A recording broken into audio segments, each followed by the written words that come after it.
Coucou tout le monde, aujourd'hui nous allons voir comment reprendre notre pouvoir pour enfin devenir le créateur de notre vie. C'est bien évidemment le thème de notre capsule du mois d'avril.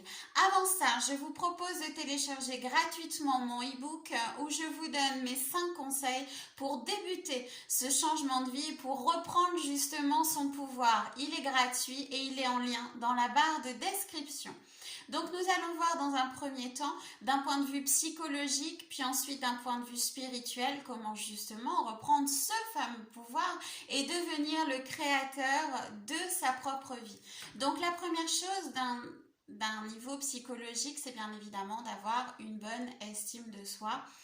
Pourquoi? Parce que lorsque l'on sait qui l'on est, lorsque l'on connaît sa propre valeur, on sait ce vers quoi justement on veut se diriger, les personnes que l'on veut avoir dans sa vie et celles qu'on ne veut plus et les situations qu'on ne veut plus. Donc bien évidemment, à partir de ce moment-là, on reprend forcément notre pouvoir et on se met en action, donc on a confiance en nous et on met en action tout un tas de projets et de processus pour justement accéder à la vie épanouissante que l'on mérite. Ça, il n'y a pas de secret.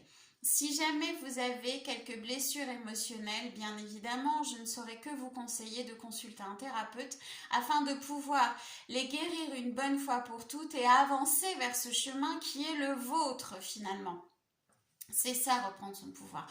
Reprendre son pouvoir et devenir créateur de sa vie, c'est-à-dire que quelle que soit la vie que l'on ait menée avant, lorsque nous étions enfants ou adultes, mais que nous vivions avec nos blessures d'enfance, c'est-à-dire de se dire, ok, j'ai vécu ça, c'était terrible, c'est quelque chose qui m'a énormément marqué, mais c'est aussi ce qui fait celle ou celui que je suis aujourd'hui, et c'est aussi ce qui fait que je sais ce que je veux et ce que je ne veux plus dans ma vie. C'est faire de ces blessures et de ces traumas passés des expériences qui font justement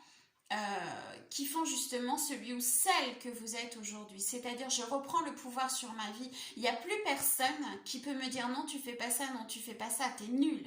Non, moi je sais ce que je vaux, je sais qui je suis, je sais où je veux aller et j'y vais. C'est ça, reprendre le pouvoir sur sa vie. Mais bien évidemment, pour arriver à faire ça, il faut faire un travail sur soi avant. D'un point de vue spirituel, on va dire que vous êtes le co-créateur de votre vie. Pourquoi? Eh bien, si vous reprenez les capsules que je vous ai faites il y a quelque temps sur la mission de vie et le chemin de vie, vous avez compris que nous avons, du moment de notre naissance jusqu'à notre mort, un chemin qui est tracé pour nous. Ce chemin qui est muni d'intersections, ce chemin que l'on peut détourner aussi et contourner, qui font justement les expériences de vie que l'on nous demande d'avoir en tant qu'être, je vais y arriver, en tant qu'être réincarné afin de pouvoir grandir. Le but premier va être à un moment de sa vie de retrouver ce chemin qui est celui de notre épanouissement personnel total.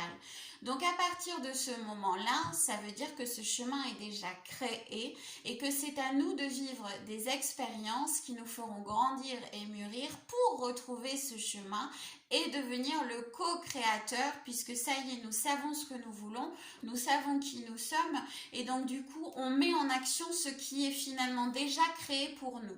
Donc ça, d'un niveau spirituel, on est le co-créateur de sa vie. Encore une fois, chacun de nous a ce qu'on appelle le libre arbitre et peut mener ses actions comme il l'entend et les actions comme il l'entend et comme il souhaite comme il souhaite les mener en fait. C'est exactement la même chose, Nelly. Mais quoi qu'il en soit, voilà, à partir du moment où vous acceptez en gros les règles du jeu, vous devenez le co-créateur de votre vie. Par exemple, pour ma part, mes capacités ont été endormies pendant 39 ans. Et puis un jour, elles ont commencé à se réveiller. Elles ont commencé à se réveiller de manière assez intense. Et à l'intérieur de moi, c'est passé, on peut dire que c'est un volcan en éruption. Voilà, ça a été assez difficile, c'est un travail d'introspection qui a été assez intense pour moi et qui l'est pour tout un chacun, hein, ceci dit, il n'y a pas que pour moi. mais qui était nécessaire et salvateur pour devenir celle que je suis au jour d'aujourd'hui, pour comprendre que toutes les épreuves passées tout au long de ma vie étaient finalement des expériences pour me faire grandir, et ces expériences-là, je les mets au service de l'autre, puisque au jour d'aujourd'hui, j'en établis des programmes pour aider les autres. Donc voilà, c'est ça en fait. Donc j'ai accepté finalement la mission qui m'a été donnée, qui m'a été offerte pour en faire au jour d'aujourd'hui mon métier, puisque je suis à l'aise avec qui je suis. Ça n'a pas toujours été le cas, mais je suis à l'aise avec qui je suis. Donc je deviens la co-créatrice de ma vie. Ok, vous me donnez ces capacités-là. Ok, j'ai vécu ça, j'ai compris ça et ça. C'est effectivement là que je veux aller, parce que ce métier, en fait, j'ai pas l'impression de travailler. J'aime ce que je fais. Donc, je deviens la co-créatrice de ma vie. J'ai accepté les règles du jeu et je m'en épanouis. Voilà, d'un point de vue spirituel, c'est ça. Mais quoi qu'il en soit, tout démarre d'un travail d'introspection, encore une fois. Pourquoi? Mais parce qu'il n'y a pas de secret. En fait, on peut faire le ménage dans sa vie, on peut aller vers ce pourquoi on est fait que quand on se connaît réellement. Et se connaître réellement, ça veut dire quoi? Ça veut dire descendre au plus profond de ses entrailles, aller remettre sur la table des blessures qui sont encore finalement là. Comment savoir qu'elles sont là?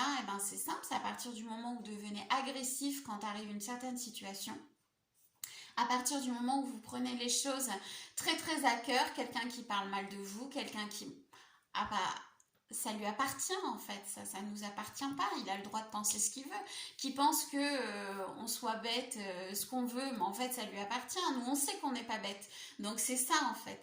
Mais à partir du moment où vous êtes en train de réagir à des attaques extérieures, c'est que quelque part, en fait, vous avez besoin de travailler sur vos blessures émotionnelles. Et ces blessures émotionnelles, on les travaille auprès d'un thérapeute et on fait un travail d'être, un travail d'âme. C'est un travail d'introspection qui fait que l'on se connaît dans son intégralité et que du coup, on peut aller vers ce pourquoi nous sommes faits. C'est ça, reprendre le pouvoir sur sa vie. C'est se dire... si vous avez grandi dans une famille avec des violences ou autres, c'est se dire, mais en fait, ils n'ont plus d'emprise sur moi. Ma vie, je peux la faire comme je veux. Je ne suis manipulée de rien du tout, en fait. Cette main que l'on sent au-dessus de nous et qui nous retient finalement, mais en fait, je la sens plus, ça y est, c'est terminé. Cette main, elle ne m'appartient plus. Que eux veuillent encore manipuler le monde pour avoir l'attention qu'ils veulent avoir, c'est leur problème. Moi, ma vie, en fait, j'en suis responsable au jour d'aujourd'hui. C'est ça aussi, prendre le pouvoir. C'est se dire qu'on est responsable de sa vie dans tous les domaines. C'est-à-dire que chaque parole, chaque acte a forcément une conséquence positive ou négative, mais j'en suis responsable, quoi qu'il en soit. Donc, j'accepte toutes les règles du jeu. À partir de là, on reprend son pouvoir et on crée la vie que l'on souhaite, la vie qui nous fait vibrer, la vie en parfaite adéquation avec qui l'on est. Et ça, c'est la genèse de l'épanouissement personnel. Voilà, ça c'était en globalité comment reprendre son pouvoir et enfin créer sa vie. Alors, cette fois-ci, nous n'aurons pas de guidance parce que c'est quand même un peu particulier comme situation, mais j'avais fait une guidance pour l'équinoxe de printemps. Il y aura quoi qu'il en soit une guidance pour la nouvelle lune, une guidance pour la pleine lune, mais si vous regardez la guidance pour l'équinoxe de printemps que je vous mettrai en lien, vous verrez qu'on est vraiment dans cette transformation, dans ce cheminement, dans le fait de reprendre son pouvoir pour enfin créer sa vie, créer ce pourquoi on est fait, ce pourquoi on est né, ce qui nous fait vibrer.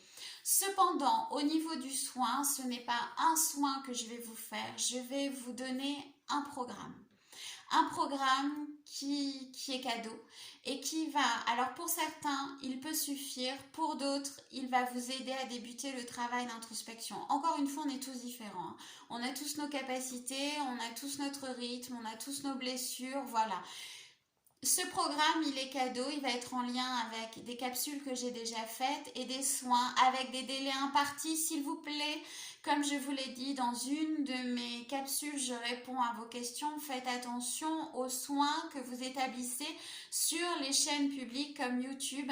On ne peut pas enchaîner n'importe quel soin. Donc vous aurez les délais, vous aurez une capsule, à chaque fois vous aurez une bibliographie. C'est un protocole de soins complet pour vous aider justement à devenir le créateur de votre vie. Tout ça c'est cadeau, c'est pour le mois d'avril, et ben profitez-en.